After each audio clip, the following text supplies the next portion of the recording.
Hi, I'm David Ezekiel, transitional pastor for the First Federated Church of Peoria. Welcome to our midweek moment. We've all watched with horror the collapse of the condo building in South Florida this past week. As of this recording, 16 persons are confirmed dead and 147 are still missing. Part of our response is that we ask, why? A similar situation is mentioned in the Bible in Luke chapter 13. A group of people were discussing the murder of a group of Galileans, and then one among the crowd wondered what the Galileans had done to deserve such a thing. And that comment sets Jesus off. Jesus basically says, deserve? Do you really think that those Galileans were worse sinners than any other Galileans, and that is why this happened to them? Because God was somehow punishing them because they deserved this? Or do you really think that when that tower crashed down and crushed all those people beneath the rubble not too long ago, the tower at Siloam, do you really think that those poor people deserved that any more than anyone else in Jerusalem? Jesus is speaking to a people who believe that it is God's job to punish evil and reward good, to make sure the cosmic cause and effect checkbook balances. Bad things should happen to bad people, and good things should happen to good people. And who among us doesn't believe that too? We think that God's job is to make sure this life is fair.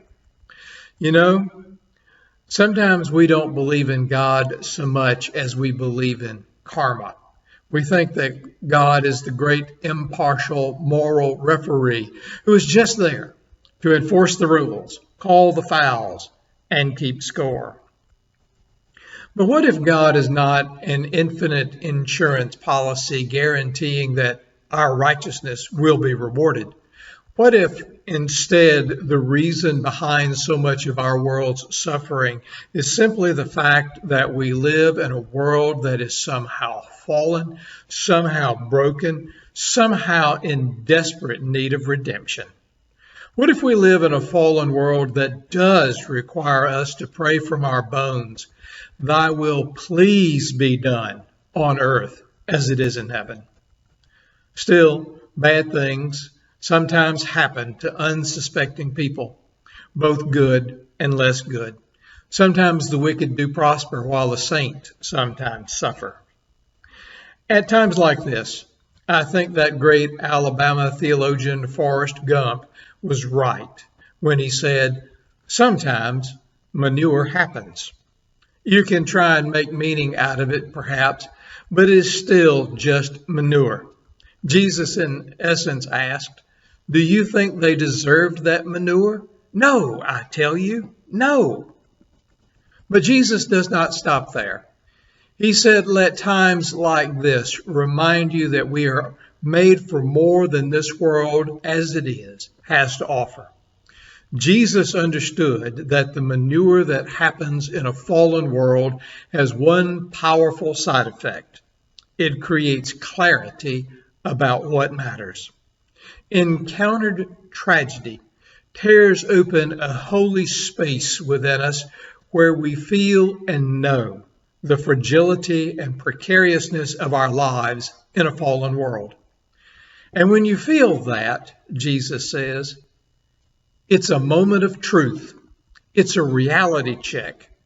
Let it lead you to rethink your life, to rethink where your ultimate security lies. Know that the bell is tolling for you, and let it change how you think about the world we fit into, about what life is about, and about God. Therefore, sin not to know for whom the bell tolls. It tolls for thee. I'm David Ezekiel. Thank you for allowing me to share this midweek moment time with you. Blessings until we speak again next week.